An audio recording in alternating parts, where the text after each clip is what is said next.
नमस्कार।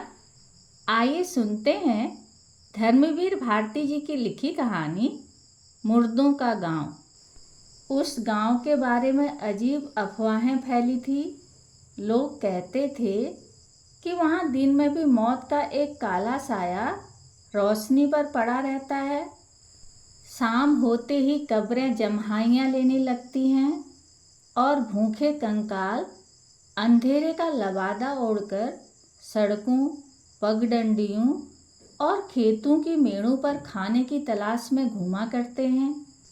उनके ढीले पंजरों की खड़खड़ाहट सुनकर लाशों के चारों ओर चिल्लाने वाले घिनौने सियार सहम कर चुप हो जाते हैं और गोश्तखोर किद्दू के बच्चे डैनों में सिर ढांपकर सूखे ठूंठों की कोटरों में छिप जाते हैं।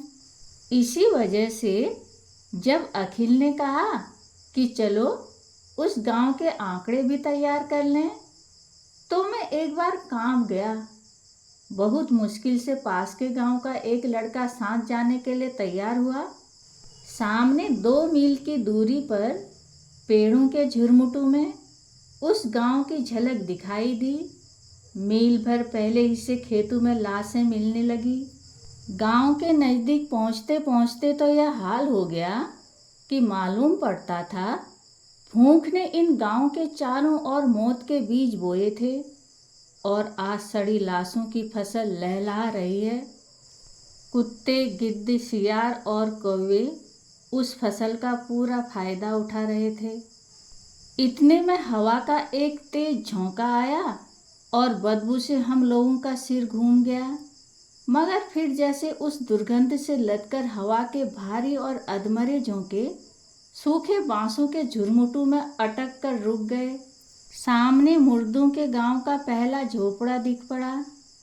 3 और की दीवार गिर गई थी और एक और की दीवार के सहारे आधा छप्पर लटक रहा था। दीवार की आड़ में एक कंकाल पड़ा था। साथ वाला लड़का रुका। यह निताई धीवर है। कहाँ? अखिल ने पूछा। वह देखो, निताई धीवर सो रहा है। लड़के ने कंकाल की ओर संकेत किया। वह धीवर था और गांव का सबसे पट्टा जवान। अकाल पड़ा। भूख से उसकी माँ मर गई। उसके पास खाने को न था। फिर लकड़ी लाकर चिता सजाना तो असंभव था। उसने अपनी नाव बाहर खींची, माँ के शरीर को नाव में रखा, ऊपर से सूखी घास रखी और आग लगा दी। रहा सहा सहारा भी चला गया और एक दिन वह भी यहीं भूखा सो गया। यहीं इसी जगह उसकी माँ ने भी दम तोड़ा था। वह लड़का बोला। हवा का झोंका फिर चला और खोखले बांसों से गुजरती हुई हवा सन्नाटे में फिसल पड़ी। लड़का चीख पड़ा। वह सांस ले रही है। सुना नहीं आपने? कौन? वह जुलाहिन सांस ले रही है। क्या वाहियात बकता है? अखिल ने झुंझलाकर डांटा। कौन जुलाहिन? आपको नहीं मालूम? वह सामने झोपड़ी है ना, उसी में जुलाहे रहते थे। उनमें से 3 भूख से मर गए। रह गए सिर्फ जुलाहा, जुलाहिन और उनका करघा। मगर भूख से उनकी नसें इतनी सुस्त थी कि करघा भी बेकार था। उन्होंने पास के जंगल से जड़ें खोदकर खानी शुरू की। उनके दांत नुकीले हो गए जैसे सियारों की खीसें। जुलाहा बीमार पड़ गया। जुलाहिन जड़ें खोदने जाती थी। एक दिन जड़ें खोदते वक्त खुरपी उसके कमज़ोर हाथों से फिसल गई और बाएं हाथ की तर्जनी और अंगूठा कटकर गिर गया। जब वह घर पहुंची तो भूखा व बीमार जुलाहा झल्ला उठा और चिल्लाकर बोला, निकल जा मेरे घर से। अब तू बेकार है, न करघा चला सकती है न जड़ें खोद सकती है। तब से जुलाहिन का पता नहीं है। मगर कुछ लोगों का कहना है कि वह भूत बनकर गांव की कब्रों के पास घूमा करती है। वह अभी भी सांसें ले रही थी। सुना नहीं आपने? अखिल ने मेरी ओर देखा और मैंने अखिल की ओर। हम दोनों आगे बढ़े और जुलाहे के झोपड़े में घुसे। लड़का ठिठका, मगर हिम्मत दिलाने पर वह भी आगे बढ़ा। हम लोग अंदर गए। लड़के ने अंदर से किवाड़ बंद कर लिए और हम लोगों से सटकर खड़ा हो गया। वह डर से कांप रहा था। सामने आंगन में 3 कब्रें आसपास खुदी हुई थी। बीच की कब्र में एक बड़ा सा छेद था। उसमें से एक बिज्जू निकला और हम लोगों को डरावनी निगाहों से पल भर देखकर सिर झटका और फिर कब्र में घुस गया। आंगन में किसी मुर्दे के सड़ने की तेज बदबू फैल रही थी। अखिल ने अपना कैमरा संभाला और फोटो लेने की तैयारी की। इतने में पीछे के किवाड़ खड़क उठे। मेरे रोंगटे खड़े हो गए। अखिल बोला, कोई सियार होगा। किवाड़ को किसी ने जैसे बार बार धक्का देना शुरू किया। मैंने सोचा शायद जिंदा आदमी की गंध पाकर गांव भर के मुर्दे हम पर हमला करने आए हैं। मेरे खून का कतरा कतरा डर से जम गया। लड़का बुरी तरह से चीख पड़ा। अखिल धीमे धीमे गया, धीमे से किवाड़ खोल दिया। उसके बाद बुरी तरह से चीख कर भागा और मेरे पास आकर खड़ा हो गया। मैं बदहवास हो रहा था और आपको यकीन न होगा मैंने दरवाजे पर क्या देखा। मैंने जिसे देखा वह आदमी नहीं कहा जा सकता था, वह जानवर भी नहीं था, भूत भी नहीं। एक औरतनुमा शक्ल जिसकी खाल जगह जगह पर लटक आई थी, सिर के बाल झड़ गए थे, निचला होंठ झूल गया था और दांत कुत्तों की तरह नुकीले थे।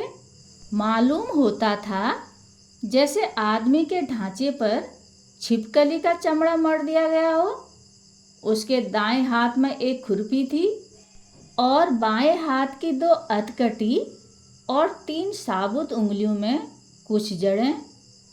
वह पल भर दरवाजे के पास खड़ी रही, फिर धीरे धीरे आगे बढ़ी। मैं चीखना चाहता था मगर गला जवाब दे चुका था। वह हमारे बिल्कुल पास आकर खड़ी हो गई, जड़ें जमीन पर रख दी और अपने 3 उंगलियों वाले हाथ को मुंह के पास ले जाकर कुछ खाने का इशारा किया। हम लोगों की जान में जान आई। वह भूखी है, वह आदमी ही होगी, क्योंकि भूख आदमियत की पहचान है। अखिल ने अपने झोले में से केला निकाला और उसकी ओर फेंक दिया। उसने केला उठाया और मुंह के पास ले गई, मगर फिर रुक गई, उठी और झोपड़े के दूसरी ओर चल दी। हम लोगों को कुतूहल हुआ। हम लोग भी पीछे पीछे चले। वह औरत सहन के एक कोने में गई। वहीं एक मुर्दा था जिसकी सड़ांध आंगन में फैल गई थी। देहाती लड़के ने उसे देखा और पहली बार उसके मुंह से आवाज निकली, जुलाहा, यह तो जुलाहे की लाश है। यह जुलाहिन उसे भी भूत बनाने आई है। जुलाहिन लाश के पास गई। लाश सड़ रही थी और उसमें चींटियां लग रही थी। उसने केला और जड़ें लाश के मुंह पर रख दी और हंसी। हंसी की आवाज मुंह से नहीं निकली, मगर खीसों को देखकर अनुमान किया जा सकता है कि वह हंसी होगी। दूसरे ही क्षण वह बैठ गई और मुर्दे की छाती पर सिर रख सुबकने लगी। यह जुलाहिन है, मगर यह तो कम से कम 70 बरस की होगी। 70 बरस? No, it is dropsy. देखते नहीं, जहरीली जड़ें खाने से इसकी नसों में पानी भर गया है, मांस झूल गया है। अखिल बोला, इस मुर्दे को हटाओ वरना यह भी मर जाएगी। इसके बाद हम लोग झोपड़े के भीतर आए। पास में एक गड्ढा था, सोचा इसी में लाश डाल दी जाए। भीतर आए, लाश के पास से जुलाहिन को हटाया और उसकी लाश भी एक और लुढ़क गई। मैं घबरा गया, बेहोश सा होने लगा। अखिल ने मुझे संभाला।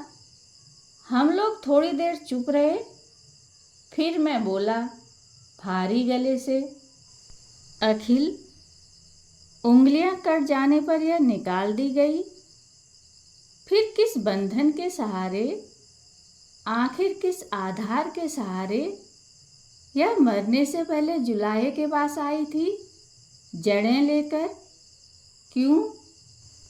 अखिल चुप रहा। मुर्दों के गांव की दोनों आखिरी लाशें सामने पड़ी थी। अच्छा, उठो, अखिल बोला।